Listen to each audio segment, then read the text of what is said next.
जय हिंद। नमस्कार प्यारे बच्चों, आप सभी लोगों का मोस्ट वेलकम है आपके अपने प्यारे से यूट्यूब चैनल सीके इस ऑनलाइन क्लासेस में। कैसे हो आप सभी लोग? उम्मीद करते हैं कि आप सभी लोग अच्छे होंगे और आपकी पढ़ाई बच्चों बिल्कुल ही अच्छी तरीके से चल रही होगी। तो प्यारे बच्चों, आज के इस क्लास में हम सभी लोग जो है पढ़ने वाले हैं क्लास 12 हिंदी के प्यारे बच्चों गेस किए गए most important VVI objective question को। और प्यारे बच्चों, ये क्लास आपके आर्ट्स, कॉमर्स, साइंस इन तीनों के लिए है। आप किसी भी सब्जेक्ट के आप स्टूडेंट हो तो बच्चों आप अच्छे से देखना, ठीक है। अगर आप आर्ट्स के स्टूडेंट हो, चाहे साइंस को हो या कॉमर्स को है, बच्चों हिंदी तो सभी के लिए होता है सेम। तो यदि आप हिंदी लिए हो तो आप अच्छे से देखना इस प्रश्न को। और ये सभी क्वेश्चन गेसिंग किया गया क्वेश्चन बच्चों करा रहे हैं, जो कि आपके फाइनल परीक्षा में बच्चों ये 100% देखने को मिलेंगे। तो आप अच्छे से देखना और इन सभी प्रश्न को याद जरूर कर लेना। तो चलिए बच्चों, हम क्लास को स्टार्ट करते हैं और आप जो है हमारे साथ आंसर लगाइएगा। बच्चों उनसे पहले यदि आप इस चैनल पे पहली बार जुड़ रहे हो तो आप इस चैनल को जरूर सब्सक्राइब करके आप जुड़ जाइए, जिससे कि बच्चों जब भी कोई नई क्लास हो सबसे पहले क्लास का नोटिफिकेशन आपके पास जो है पहुंच सके। तो आप इस चैनल को सब्सक्राइब जरूर कर लेना। और आपको अगर अच्छा लगे बच्चों क्लास तो आप इस क्लास को भी लाइक जरूर कर लीजिएगा। तो चलिए क्लास को स्टार्ट करते हैं और देखिएगा बच्चों क्वेश्चन क्या पूछा है। क्वेश्चन है कि गांव में अब किसकी धुनें जो बच्चों सुनाई नहीं पड़ती हैं। चलिए बताइएगा। ये 100% बच्चों आपको यहाँ से पेपर में आपके सीधे सीधे प्रश्न देखने को मिलेंगे, आप लोगों से वादा है। तो आप लोग अच्छे से इन प्रश्न को याद जरूर कर लीजिएगा। हर एक क्वेश्चन गेसिंग किया गया क्वेश्चन आपको करा रहे हैं। और गांव में अब किसकी धुनें सुनाई नहीं पड़ती है बच्चों, तो याद रखेंगे आप सभी लोग लोकगीत यहाँ पे आप लगा रहे हो तो सही जवाब है, लोकगीत की सुनाई नहीं पड़ती है। अगला प्रश्न देखोगे, यहाँ पे 2 नंबर क्वेश्चन है आपका। क्वेश्चन है कि ज्ञानेंद्र पति की रचना एक चक्र नगरी क्या है। बताइए बच्चों, ज्ञानेंद्र पति की जो रचना है एक चक्र नगरी, ये क्या होगा बच्चों? तो आप बताओगे सर जी ये काव्य नाटक है। ऑप्शन यहाँ पे 20 सही जवाब है, काव्य नाटक होगा। अगला प्रश्न देखना बच्चों, यहाँ पे 3 नंबर क्वेश्चन है और क्वेश्चन क्या है कि जगदीश चंद्र माथुर का निधन कब हुआ था। चलिए बताएंगे बच्चों, जगदीश चंद्र माथुर का निधन जो है कब हुआ था। तो याद रखोगे 14 मई 1978 को जगदीश चंद्र माथुर का निधन होता है। ऑप्शन सी होगा सही जवाब, 14 मई 1978 को। नेक्स्ट क्वेश्चन देखेंगे, क्वेश्चन क्या है आप लोगों का यहाँ पे। और क्वेश्चन क्या दिया गया बच्चों कि धागर शब्द का अर्थ और भाषा में बच्चों क्या है। चलिए बताइएगा। ये सभी क्वेश्चन इंपॉर्टेंट है। और धागर शब्द का अर्थ और भाषा में क्या है, तो याद रखना भारे का मजदूर होता है। क्या होता है? भारे का मजदूर होता है, ये आप याद रखोगे। अगला प्रश्न यहाँ पे बच्चों आता है आपका 5 नंबर क्वेश्चन है। और क्वेश्चन क्या दिया गया आप सभी लोग का यहाँ पे कि वर्तमान शिक्षा पद्धति को तो मैंने खौफनाक और है मानता हूँ। छोटे बच्चों के चरित्र और बुद्धि का यहाँ पे विकास करने के बजाय यह पद्धति उन्हें बौना बनाती है। ये किसका विचार था बताइए आप सभी लोग। तो ये विचार देखेंगे तो ये महात्मा गांधी जी का विचार था। ऑप्शन ए हो जाएगा सही जवाब। आगे देखोगे बच्चों, यहाँ पे क्वेश्चन है आपका 6 नंबर क्वेश्चन है कि गांधी जी चंपारण की धरती पे कब आए थे। बताइए कि गांधी जी चंपारण की धरती पे कब आते हैं। तो याद रखेंगे बच्चों, गांधी जी चंपारण की धरती पर आते हैं अप्रैल 1917 में। कब आते हैं? अप्रैल 1917 में। ऑप्शन डी होगा सही जवाब, याद रखना। चलिए अगला प्रश्न देखिए, सिपाही की मां एंका किंकी में यहाँ पे कुंती कौन है। बताइए कि सिपाही की मां एंका किंकी में बच्चों कुंती कौन होगा। तो कुंती जो उनकी पड़ोसन थी, कौन थी? पड़ोसन थी। ऑप्शन डी होगा सही जवाब, पड़ोसिन थी। अगला प्रश्न देखेंगे बच्चों, क्वेश्चन क्या है कि रवेश क्या होता है। चलिए बताइए रवेश क्या होता है। तो रवेश जो है ये मोटी सूत की बुनी चादर होता है। ऑप्शन सी करोगे सही जवाब, मोटे सूत की बुनी चादर होगा। अगला प्रश्न देखेंगे, क्वेश्चन है कि निम्नलिखित में से बिस्नी की पड़ोसन कौन है। चलिए बताएंगे निम्नलिखित में से बिस्नी की पड़ोसन कौन होगा। तो बिस्नी की यहाँ पे पड़ोसन हो जाएंगे कुंती। ऑप्शन सी कीजिएगा सही जवाब, कुंती होगा। आगे देखेंगे प्रश्न यहाँ पे है कि ओम प्रकाश वाल्मीकि के कविता संकलन का नाम बताइए। चलिए बताएंगे ओम प्रकाश वाल्मीकि के कविता संकलन का नाम क्या होगा यहाँ पे। तो ओम प्रकाश वाल्मीकि के पूछा है, बताइए क्या होगा।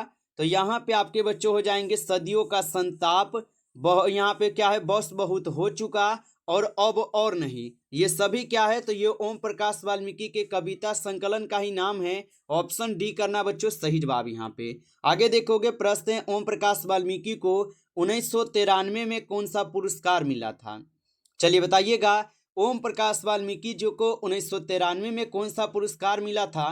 तो इन्हें मिले हुए थे आपके डॉक्टर अंबेडकर राष्ट्रीय पुरस्कार। ऑप्शन ए यहाँ पे बच्चों सही जवाब होगा। आगे देखोगे यहाँ पे प्रश्न है कि दलित साहित्य का सौंदर्य शास्त्र नामक आलोचना पुस्तक किसने लिखी है? बताइए, दलित साहित्य का सौंदर्य शास्त्र नामक आलोचना पुस्तक किसने लिखी है? तो बच्चों याद रखना, ओम प्रकाश वाल्मीकि जी लिखे हुए हैं। ऑप्शन ए सही जवाब होगा। आगे देखोगे यहाँ पे प्रश्न है आपका, निम्नलिखित में से कौन सी रचना रघुवीर सहाय की है? चलिए बताएंगे, निम्नलिखित में से कौन सी रचना है जो कि रघुवीर सहाय की रचना है? तो वो लोग भूल गए हैं। ठीक है, ये क्या है? रघुवीर सहाय की रचना है। ऑप्शन सी होगा। आगे देखिएगा प्रश्न यहाँ पे है, रघुवीर सहाय नई दिल्ली से निकलने वाले किस अखबार के विशेष यहाँ पे संवाददाता थे? तो रघुवीर सहाय नई दिल्ली से निकलने वाले किस अखबार के विशेष संवाददाता थे? तो याद रख लेना आप सभी लोग, नवभारत टाइम्स के हो जाएंगे। ऑप्शन ए सही जवाब है। आगे देखना प्रश्न है कि पंचायती राज में क्या खो गया है? बताइए बच्चों, पंचायती राज में क्या खो गया है? तो आप याद रखोगे, पंचायती राज में पंच परमेश्वर क्या है? खो चुके हैं। ऑप्शन सी सही जवाब है, पंच परमेश्वर होगा। आगे देखे हुए प्रश्न है कि ज्ञानेंद्र पति बिहार लोक सेवा आयोग द्वारा चयनित होकर किस पद पर स्थापित हुए हैं? चलिए बताइए, तो ज्ञानेंद्र पति बिहार लोक सेवा आयोग द्वारा चयनित होकर किस पद पर स्थापित हुए थे? तो याद रख लेना आप सभी लोग, कारा अधीक्षक के पद पर। ऑप्शन बी सही जवाब है, कारा अधीक्षक होगा। आगे देखना यहाँ पे प्रश्न है आपका, गंडक नदी का जल सदियों से कैसा रहा है? तो गंडक नदी का जो जल है बच्चों, ये सदियों से चंचल रहा है। कैसा रहा है? चंचल रहा है, आप याद रखना। आगे देखिए प्रश्न यहाँ पे है, गंडक नदी की चर्चा किस शीर्षक पाठ में है? बच्चों आप लाइक नहीं किए हो तो एक बार क्लास को आप सभी लोग लाइक कर लो। ठीक है, नए हो तो चैनल को भी आप सब्सक्राइब करके जुड़ जाइएगा, क्योंकि बच्चों हम लोग का डेली यहाँ पे 8 बजे रात का, जब हमारा 8 बजता है तो डेली हम लोग का 200 से 300 क्वेश्चन का प्लस यहाँ पे बच्चों क्लास चल रहा है। तो डेली अगर आप चाहते हो महामैराथन क्लास के साथ आप जुड़े और बिल्कुल कम समय में आप ज़्यादा क्वेश्चन को रिवीजन करें, तो आप एक बार चैनल को सब्सक्राइब कर जुड़ जाइएगा। जब क्लास स्टार्ट करेंगे रात को 8 बजे नोटिफिकेशन पहुंच जाएंगे आपके पास। और गंडक नदी की चर्चा किस शीर्षक पाठ में है? तो आप याद रखिएगा, ओ सदा नीरा में हो जाएगा। ठीक है, आगे देखिए प्रश्न है कि कौन सी रचना ज्ञानेंद्र पति की नहीं है? चलिए बताएंगे कि कौन सी रचनाएं हैं जो कि ज्ञानेंद्र पति की रचना नहीं है। तो याद रखिएगा, यहाँ पे आपके थोड़ी सी जगह जो है ये ज्ञानेंद्र पति की रचना नहीं है। ऑप्शन डी होगा सही जवाब। आगे देखेंगे कि कौन सी रचना ज्ञानेंद्र पति की है। चलिए बताइए कि कौन सी रचनाएं हैं जो कि ज्ञानेंद्र पति की रचना है? तो गंगा तट जो है ये आपके ज्ञानेंद्र पति की रचना हो जाएगा। ठीक है बच्चों, आगे देखिए प्रश्न यहाँ पे है, लन्हा सिंह की मृत्यु किसकी गोद में हुई थी? बताओ, बहुत ही फेवरेट क्वेश्चन रहता है आप लोग का कि लन्हा सिंह की मृत्यु किसकी गोद में हुई थी। याद है कि नहीं बताइए। तो लन्हा सिंह की अगर मृत्यु की बात करें बच्चों तो वजीरा सिंह के गोद में होता है। ऑप्शन यहाँ पे बी होगा सही जवाब। आगे देखोगे यहाँ पे प्रश्न, पलटन का बिंदु शक कौन था? चलिए बताइए बच्चों, पलटन का बिंदु शक कौन था? तो याद रखना बच्चों, पलटन का बिंदु शक जो है यहाँ पे कौन होगा? हजारा सिंह। नहीं, गलत होता है, हजारा सिंह होगा। ठीक है, वजीरा सिंह नहीं होगा, हजारा सिंह होगा बच्चों, याद रखना। आगे देखो प्रश्न है, लन्हा सिंह किस कहानी का पात्र है? बताइए, तो यहाँ पे किस कहानी का पात्र है लन्हा सिंह? तो लन्हा सिंह किस में आता है? उसने कहा था मैं। ठीक है, ऑप्शन यहाँ पे सी आपका सही जवाब है बच्चों। आगे देखना प्रश्न यहाँ पे है, और प्रश्न क्या है बच्चों कि शमशेर बहादुर सिंह जो है ये किस साहित्यक के समकालीन थे? बताइए, शमशेर बहादुर सिंह किस साहित्यक के समकालीन थे बच्चों? तो याद रखिएगा आप सभी लोग, नागार्जुन के हो जाएंगे। ऑप्शन डी सही जवाब है, नागार्जुन के होगा।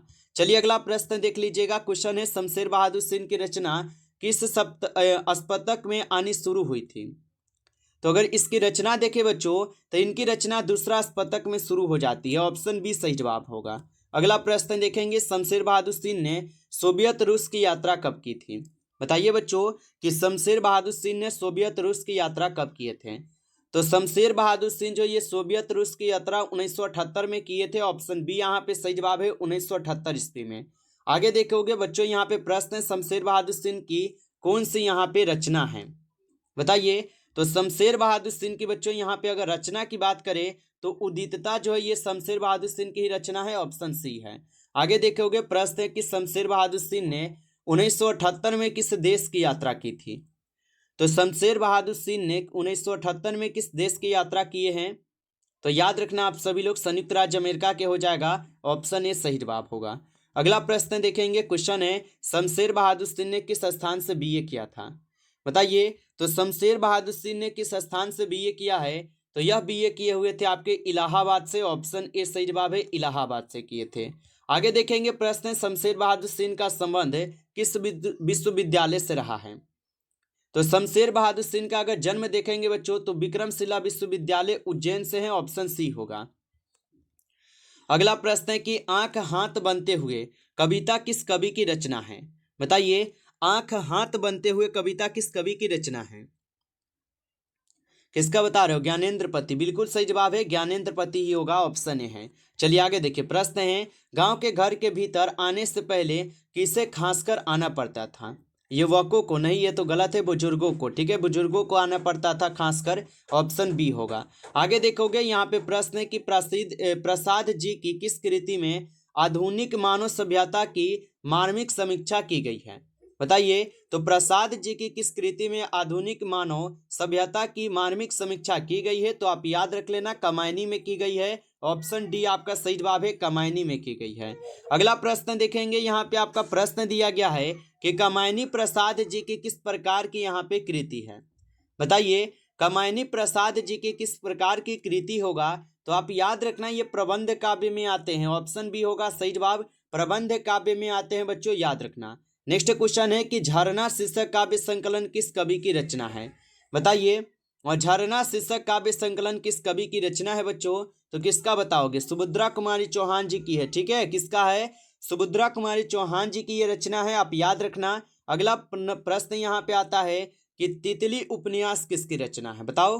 तो तितली उपन्यास किसकी रचना है बच्चों? तो तितली उपन्यास जयशंकर प्रसाद की है। किसका है? जयशंकर प्रसाद की है। आगे देखो, प्रश्न यहाँ पे बच्चों, उसने कहा था कहानी कब लिखी गई है? चलिए बताइए, उसने कहा था कहानी कब लिखी गई थी? तो आप याद रख लेना, उसने कहा था जो कहानी थी ये प्रथम विश्व युद्ध के पहले लिखा जाता है, ऑप्शन ए सही जवाब है, याद रखना। अगला प्रश्न देखेंगे, चंद्रधर शर्मा गुलेरी का जन्म कब हुआ था? बिल्कुल बच्चों, हम गेस किए गए क्वेश्चन लिए हैं जो आपके पूछने की संभावना आपके 100% है। ठीक है, तो आप अच्छे से इन प्रश्न को याद कर लो। और चंद्रधर शर्मा गुलेरी का जन्म अगर देखेंगे बच्चों तो इनका जन्म होता है 1883 में, सॉरी 83 बोल रहे हैं, हाँ 83 है ना, 83 में ही होता है। अगला प्रश्न है कि उसने कहा था किस प्रकार की कहानी है? तो उसने कहा था कैसा कहानी? बताइए। उसने कहा था कर्म प्रधान कहानी है, जो कि चंद्रधर शर्मा गुलेरी की है। क्वेश्चन है यहाँ पे, चंद्रधर शर्मा गुलेरी की यहाँ पे मृत्यु कब हुई थी? चलिए आंसर लगाइए, और लाइक नहीं किए हो तो जरूर कर लेना। ठीक है, लाइक में कोई कंजूसी नहीं करना, और नए हो तो सब्सक्राइब भी आप लोग जरूर करके जुड़ जाना। और बच्चों, अगर आपको नोट्स लेना हो तो आप इस नंबर पे एसएमएस कर सकते हो। अगर आप आर्ट्स के स्टूडेंट हो तो स्पेशल आर्ट्स के लिए 962 18 834। अगर आप आर्ट्स के स्टूडेंट हो, अगर आपको बिल्कुल गेसिंग किया गया क्वेश्चन चाहिए जो 100% आपके परीक्षा में सब्जेक्टिव और ऑब्जेक्टिव दोनों क्वेश्चन आ जाए, तो आप इस नंबर पे एसएमएस करो, और वही आपको 99 में बच्चों ये सभी नोट्स अभी आपको मिल जाएंगे। तो अगर आप लेना चाहते हो तो इस नंबर पे एसएमएस करके बोलिए कि सर हमें 99 का नोट्स चाहिए। ठीक है, तो एसएमएस कर लो सभी लोग। और चंद्रधर शर्मा गुलेरी की मृत्यु की अगर बात की जाए बच्चों तो इनका होता है 1922 में। ठीक है, आगे देखो, प्रश्न यहाँ पे है, उसने कहा था कहानी के लेखक कौन है? उसने कहा था चंद्रधर शर्मा गुलेरी जी के है, तो ऑप्शन ए हो जाएगा सही जवाब। अगला प्रश्न उसने कहा था कहानी में किस शहर का चित्रण किया गया है? तो उसने कहा था कहानी में अमृतसर का सबसे ज्यादा बार आपको चित्रण देखने को इसलिए मिलता है क्योंकि वहीं पे इस लड़का को प्यार होता है, किससे? तो सूबेदारनी से, जिसको हम लोग कहते हैं। आगे देखिए, प्रश्न है उसने कहा था कहानी कब प्रकाशित हुई थी? तो उसने कहा था कहानी बच्चों प्रकाशित होती है सन 1915 में। कब होती है? 1915 में, जो कि ऑप्शन बी है। आगे देखोगे, प्रश्न लन्हा सिंह के गांव का क्या नाम है? बताइए। तो लन्हा सिंह के अगर गांव का नाम देखेंगे बच्चों तो इनका मांझे हो जाएंगे। क्या होगा? मांझे हो जाएंगे, ऑप्शन बी है।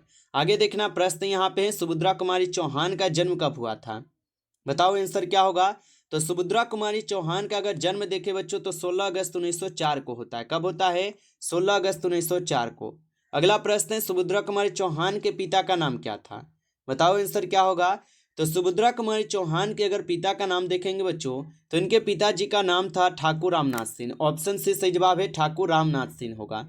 अगला प्रश्न है कि जयशंकर प्रसाद के ज्येष्ठ भ्राता यानी कि बड़े भाई बोल सकते हो, क्या बोल सकते हो? बड़े भाई आप बोल सकते हो, ठीक है, भाई बोलिए, बड़े भाई आपको याद रहेगा।